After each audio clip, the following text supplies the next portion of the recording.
starting in 5 seconds. Now, I would like to say that with this measure we are now adopting to my mind, it will not be possible to have this system or any other system functioning effectively. The number of clauses that we have included are so restrictive and rigid that it will not be possible for any system to function in this country. If at all it is able to function, it will be able to function with a lot of difficulties. It will be said afterwards that the industrial sector, particularly the private sector, has not been able to deliver the goods. I would like to warn the government that if anything happens in the future in which industrial production or production in the private sector has not gone up, it would be not because of any lack of efforts on the part of the private sector, but because of the measure that we are now adopting. I have mentioned several times how this particular bill is very restrictive and how it will hamper the normal growth of companies in this country. It is pity that when we are on the threshold of the second 5-year plan, such a measure should be passed in this House. I would now like to make a few observations about the speech of some of the honorable members here.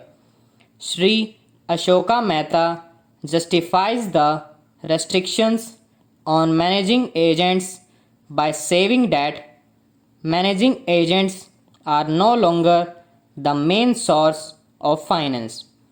He also argues that profits have been high and will continue to remain high, and therefore he would like to see the managing agents being paid on a sliding scale. He is in the habit of referring to a number of books and making quotations from a number of them published in America or in other countries, and particularly by some of the professors. I would also like to mention to him that even when companies are floated, it requires a certain amount of confidence amongst the investing public, and it is because a particular firm is managing a particular company that this confidence is created in the investing public. Even there, as the Honorable Finance Minister has said, there is a sort of overall tight control. New banks and insurance companies are not floated nowadays.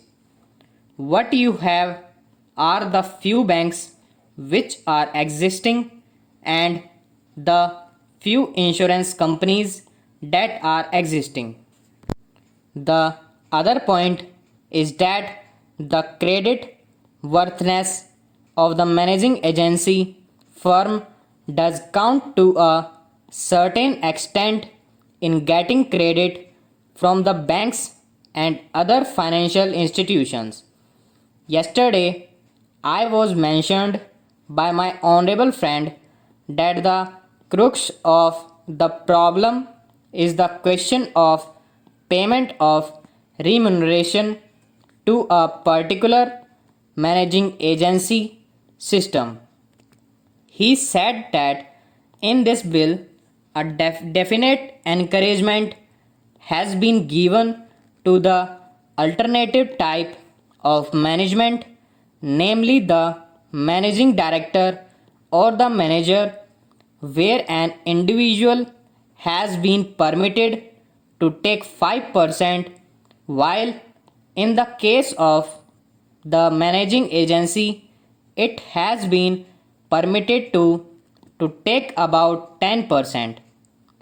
I would like to point out to him that it is not merely the question of remuneration which will decide the alternative type of management. The remuneration is not a very important thing unless and until you allow a certain amount of flexibility for any system to function. It will not be possible to evolve any other system to take the place of the managing agency system.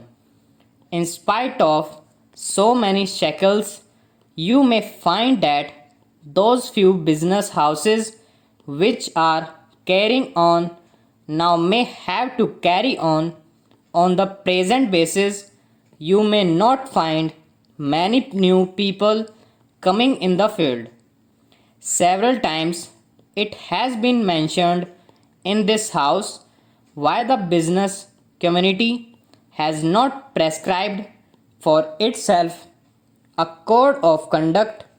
In this connection, I would like to point out that a degree of diploma is essential for the profession, and in case of violation of the code, sanction should be provided by it to prevent a person from practicing the profession.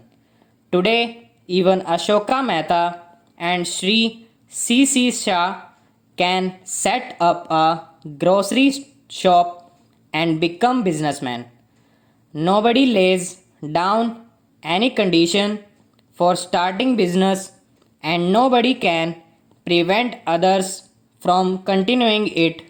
But I would like to point out that with regard to the code of conduct, there is a certain amount of ethics and there are certain standards and traditions on which business house function.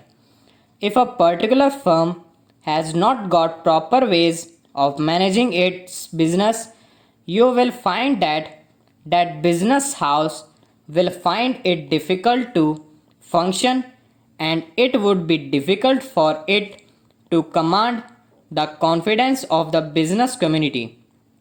It would not be possible for it to function as effectively as a firm which has proper ways of managing its business. That is sufficient as a code of conduct. It is not possible to prescribe a certain code of conduct in the manner it has been done for the profession in general. Stop.